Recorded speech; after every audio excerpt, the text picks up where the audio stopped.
Molt bona tarda a tothom.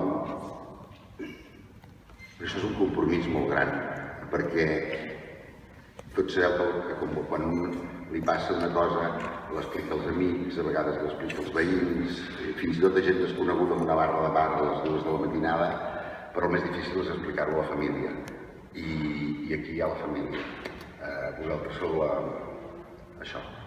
la família. Estem en una biblioteca que es diu Xavier Amorós, que porta el nom del pare de l'escriptora que tenim aquí a primera fila, que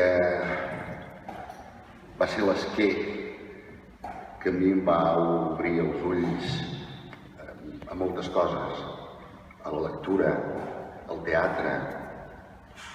Jo destacaria moltes coses del Xavier, però sobretot destacaria el bon gust literari. El Xavier deia, sense ser la càtedra, sense voler influir massa en ningú, perquè cadascú havia de fer les seves tries, però t'encaminava cap a les coses que estaven bé i cap a les que no hi estaven, els autors que un havia de llegir i els que no havia de llegir.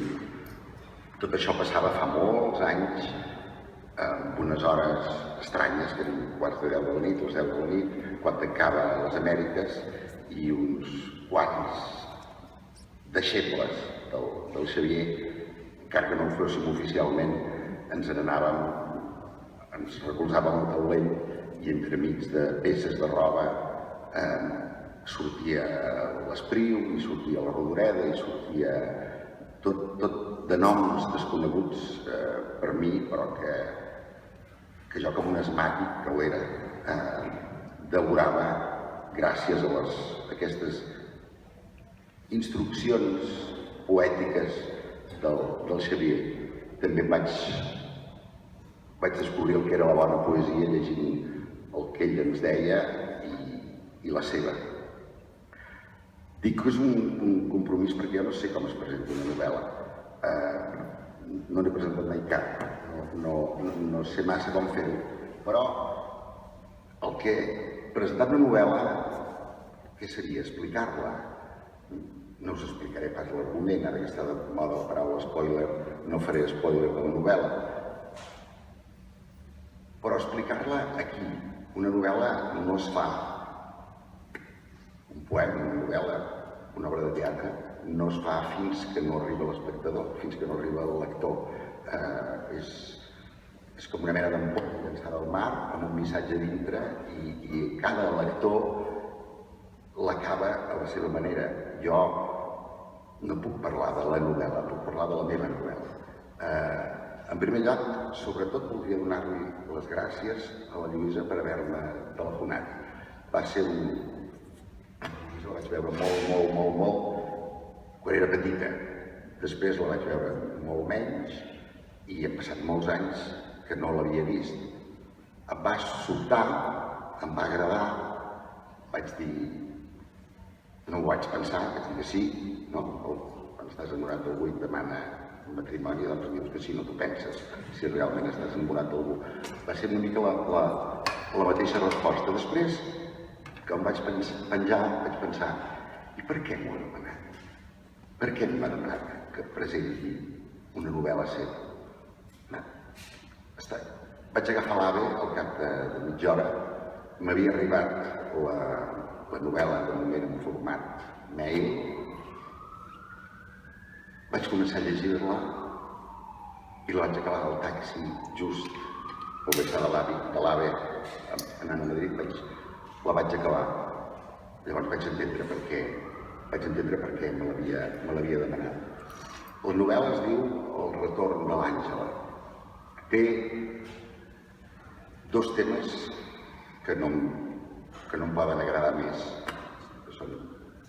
Són temes que un busca a la literatura. Un és el viatge, sigui com sigui aquell viatge. És un viatge que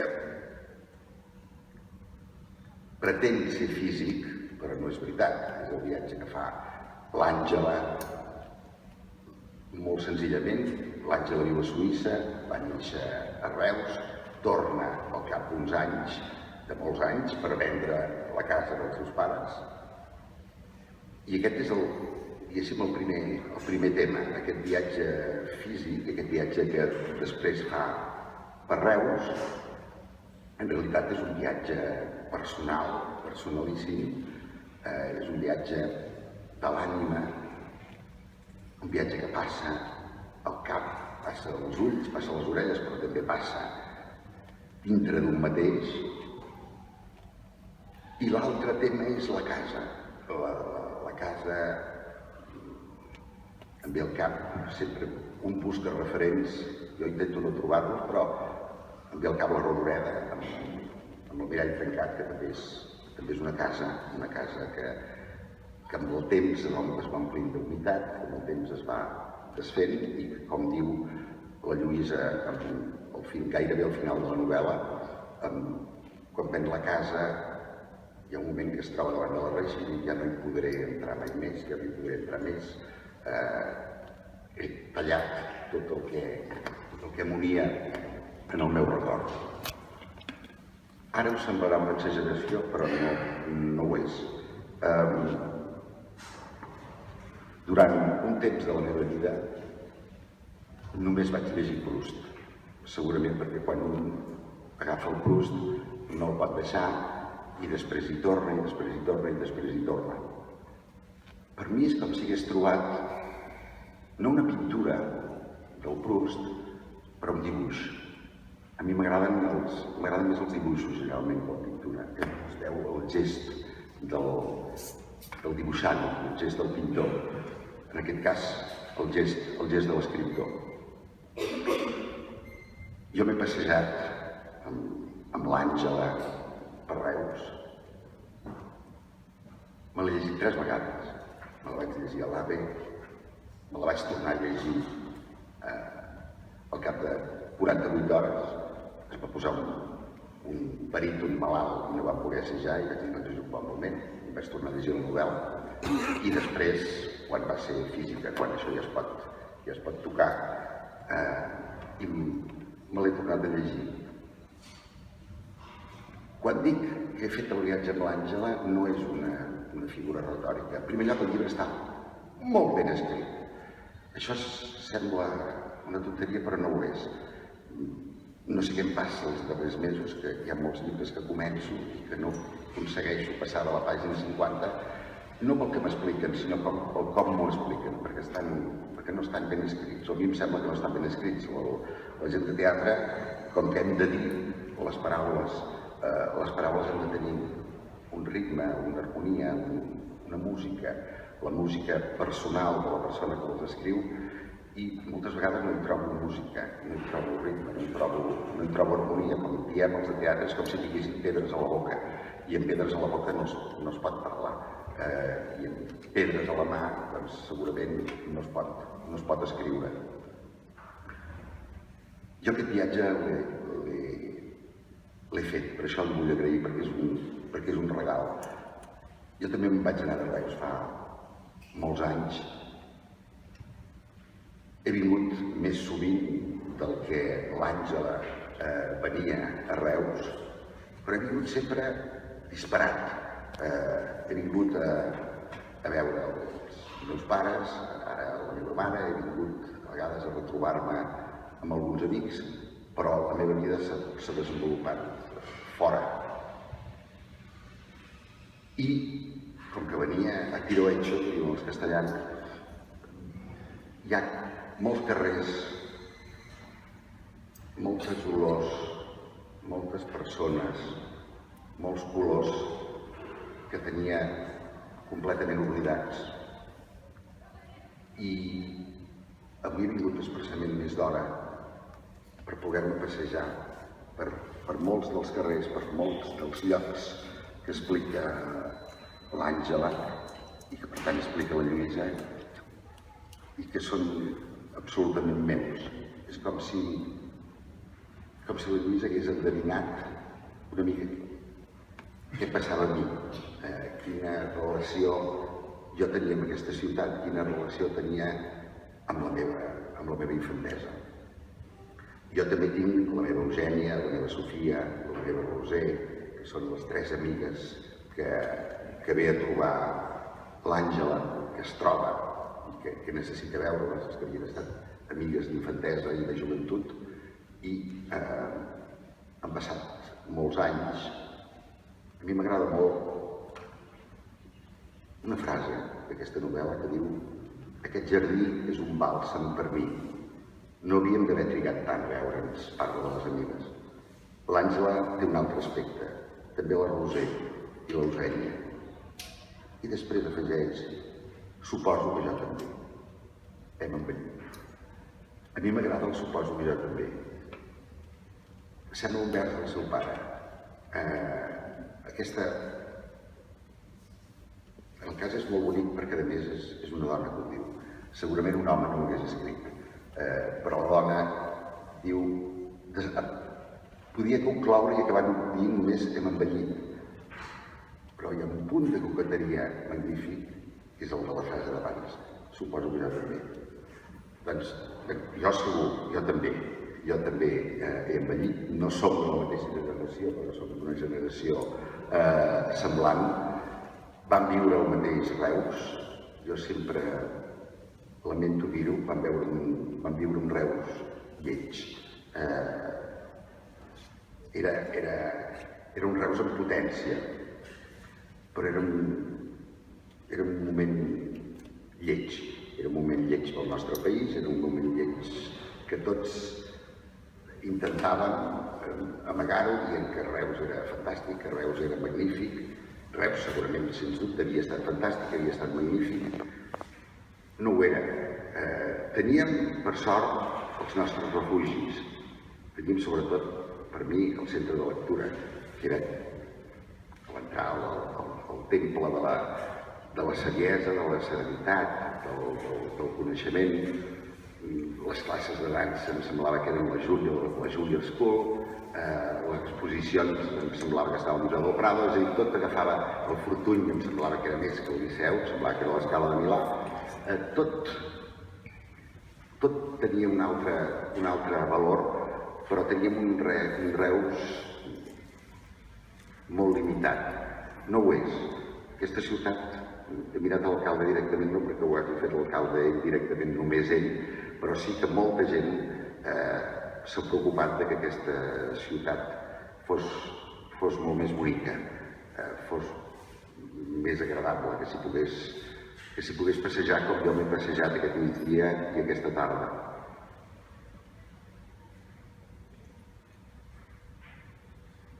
És que se m'acaba el discurs perquè no tinc masses coses a dir.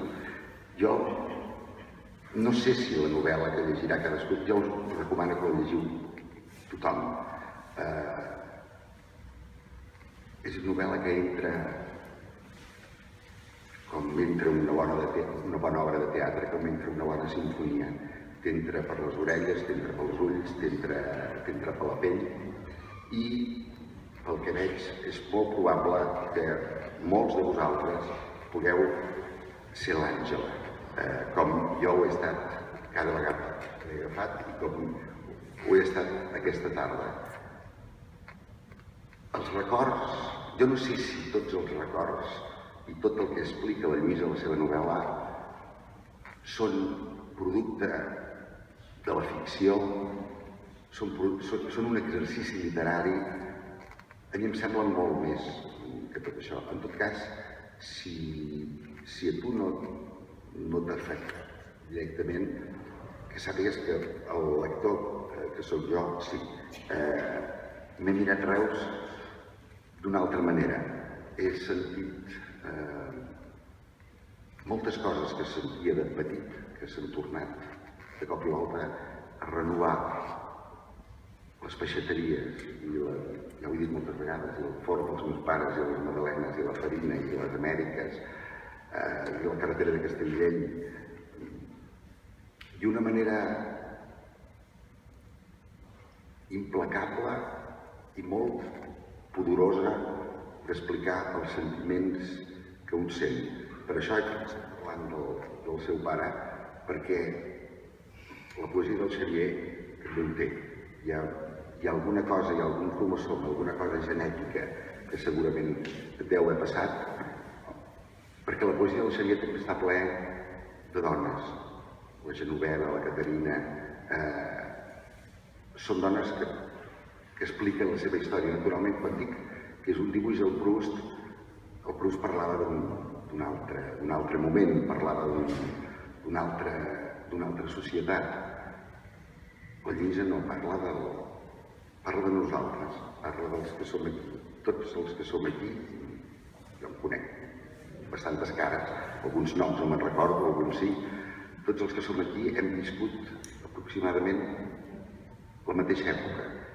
I jo crec que tots els que som aquí, a cadascú d'una manera diferent, ens procurarà segurament les mateixes sensacions, les mateixes impressions, perquè tots tenim aquestes amigues o aquests amics.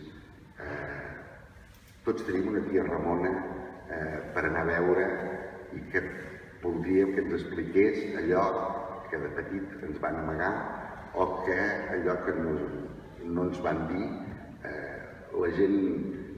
La generació que ens precedeix és una generació amb un gran mèrit perquè és la generació que ens va protegir.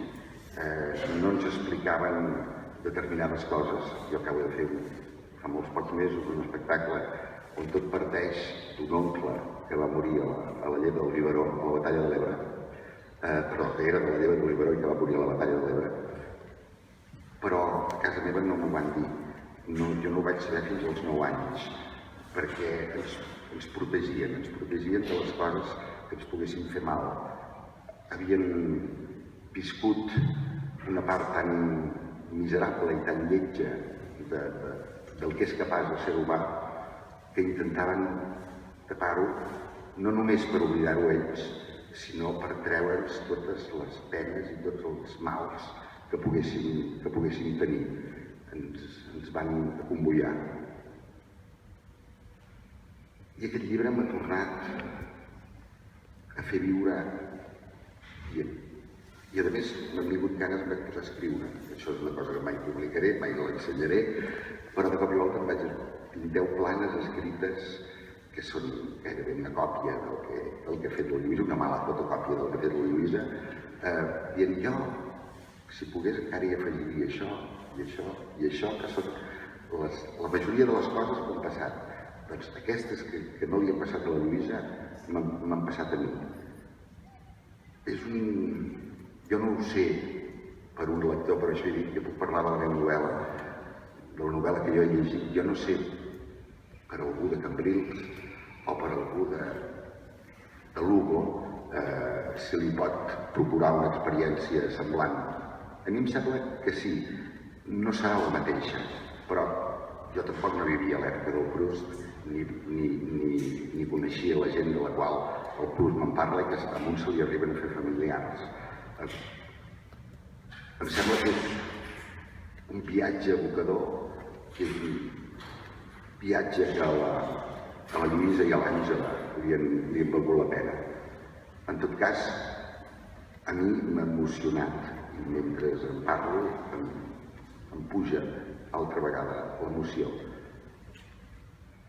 Em passa moltes vegades amb el García Lorca llegint un poema del García Lorca on es diu però com pot ser que aquest home sàpiga el que em passa a mi?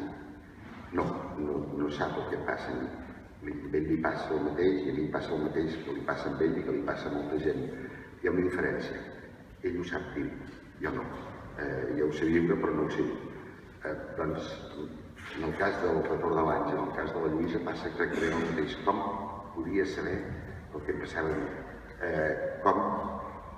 Bé, doncs s'ha de ser un escriptor. L'escriptor té una genètica especial, una generositat especial i una intimitat especial que és capaç de desvetllar.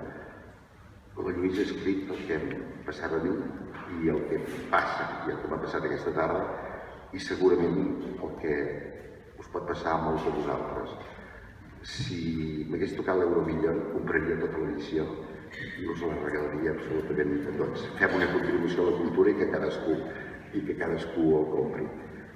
Moltíssimes gràcies per haver-lo escrit i et desitjo un èxit enorme i lectors tan tocats com jo. Ja seria molt. Gràcies a tots.